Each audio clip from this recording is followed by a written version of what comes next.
అదే విధంగా ఇది కాగ్ రిపోర్ట్. ఆ రోజు కాగ్ ఏం చెప్పిందో కూడా మనం చూస్తే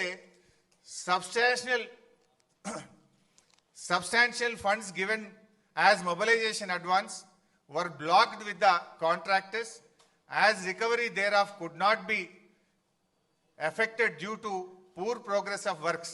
This way especially so in respect of Pranahita Chevella and Dumugudam Nagarjuna Sagar tail ponds. అంటే కాగ్ కూడా ఆ రోజు కాంగ్రెస్ ప్రభుత్వం యొక్క పనిని తప్పుపట్టింది. అందులో కింద ఒక దగ్గర ప్రాణహిత చెవెల్ల 1052 కోట్లు మొబిలైజేషన్ అడ్వాన్స్ ఇచ్చిండ్రు అని చెప్పి ఆ రోజు కాగ్ తప్పుపట్టింది. వాస్తవానికి ఇది 2012 రిపోర్ట్. కానీ మొత్తంగా 2014 వరకు వాళ్ళు ఇచ్చిన మొబిలైజేషన్ అడ్వాన్స్ ఎంత అంటే 2328 కోట్లు. సర్వే అండ్ మొబిలైజేషన్ అడ్వాన్స్ పేరు మీద 2009 ఎన్నికల ముందు కాంట్రాక్టర్లకు ఇచ్చిండ్రు, జేబులు నింపుకున్నారు. 2014 ఎన్నికల ముందు కాంట్రాక్టర్లకు ఇచ్చిండ్రు, జేబులు నింపుకున్నారు. పని మాత్రం జరగలేదు.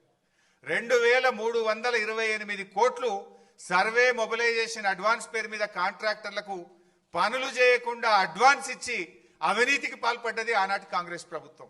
ఆనాటి కాంగ్రెస్ ప్రభుత్వంలో వీళ్ళే మంత్రులు శ్రీధర్ బాబు, ఉత్తమ్ కుమార్ రెడ్డి, కోమటిరెడ్డి వెంకటరెడ్డి. ఆనాడు రేవంత్ రెడ్డి తెలుగుదేశంలో ఉండి విమర్శలు చేసిండు. జలయజ్ఞం కాదు ధనయజ్ఞం అని మాట్లాడిండు. కానీ ఇవాళ ఆయన్నే దాన్ని ఎన్కేసుకొస్తున్నటువంటి పరిస్థితి ఉంది.